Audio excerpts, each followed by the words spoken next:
Assalamualaikum warahmatullahi wabarakatuh. Pada hari ini kita akan membicarakan tentang pengujian pengelasan. Apakah Anda mengetahui cara menguji hasil lasan? Kenapa hasil lasan perlu dilakukan pengujian? Apakah Anda ingin tahu bagaimana tahapan hasil pengujian pengelasan yang akan kita lakukan? Untuk itu marilah kita bahas tentang pengujian lasan. Di sini ada dua pengujian, yaitu yang pertama non destruktif test atau pengujian tidak merusak. Yang kedua destruktif test atau pengujian dengan cara merusak. Baiklah, kita sampaikan untuk pengujian yang pertama, yaitu non destruktif test atau pengujian yang tidak merusak. Ada 6 bagian yang harus kita lakukan, yaitu yang pertama uji visual, yang kedua uji penetran, yang ketiga uji partikel magnet, yang keempat uji elektromagnetik, yang kelima uji ultrasonik, dan yang keenam uji radiografi. Untuk selanjutnya yang pengujian destruktif test atau yang pengujian merusak, ada 5 pengujian. Yang pertama pengujian tarik, yang kedua pengujian lengkung atau bending test, kemudian yang ketiga uji kejut atau impact test, kemudian yang keempat uji kekerasan, dan yang terakhir kelima pengujian struktur mikro dan makro.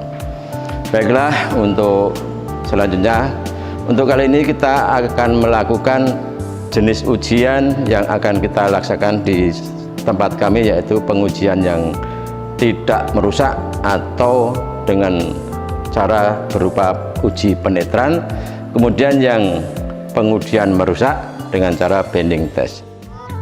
Pengujian hasil pengelasan dengan penetran, langkah-langkahnya yaitu: 1. Pembersihan permukaan. Bersihkan material uji menggunakan sikat baja. Selanjutnya, semprotkan cairan cleaner pada area cover dan root. Diamkan beberapa saat.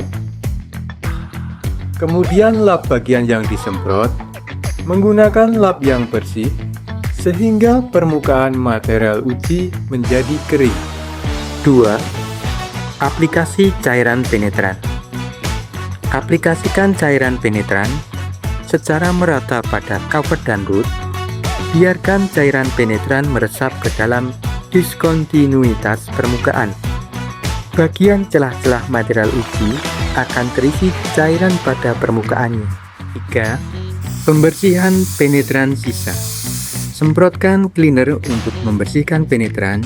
Selanjutnya, lap permukaan benda uji menggunakan lap bersih. 4. Aplikasi developer. Semprotkan cairan developer pada permukaan material uji secara merata. Developer merupakan serbuk berdaya serap tinggi, sehingga sisa penetran akan tertarik keluar dari diskontinuitas akibat gaya kapiler. 5. Pengamatan material uji. Cek permukaan material uji, apakah timbul bercak cairan penetran?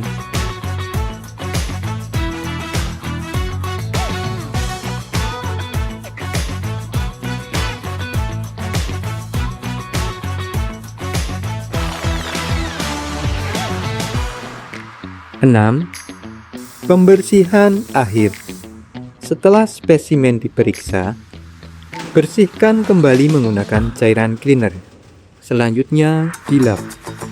Material uji harus dibersihkan karena dapat mengikat air dan dapat mengakibatkan korosi. Pengujian hasil pengelasan dengan metode bending test. Berikut langkah-langkahnya. 1. Material uji yang akan dites yaitu pengelasan butt joint posisi 3G. Pilih permukaan cover dan root yang baik untuk dipotong selebar 1 inch sebanyak 2 buah. 2. Potong material uji dengan alat bantu berupa gergaji benso sejumlah 2 buah.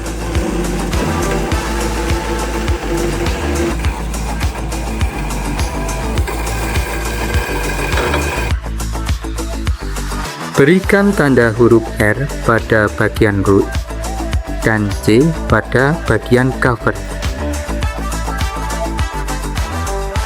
Gunakan alat bantu ragum untuk menjepit benda kerja. 3. Gerinda permukaan cover dan root secara searah.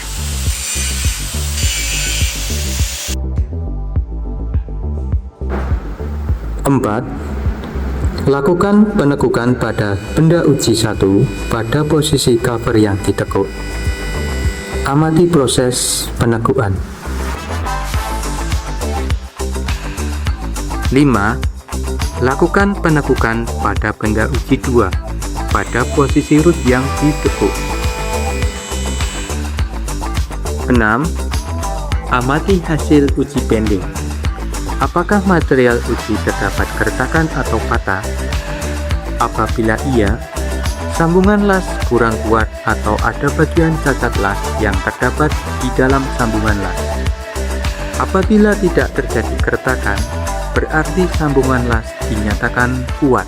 Berikut kita sampaikan hasil ujian dari pengelasan tadi. Ini ada 2 jenis pengujian.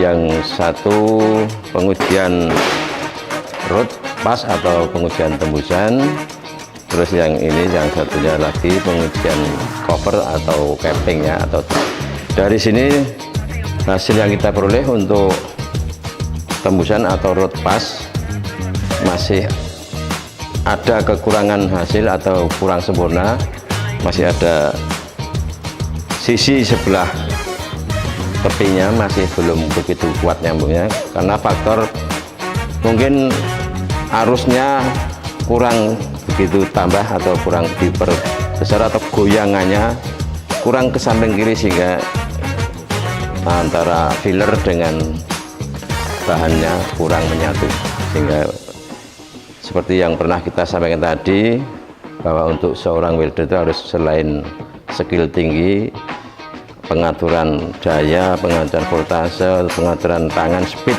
itu harus menyatu gitu ya. Saya kira itu saja. Terima kasih telah mengikuti pemaparan kami.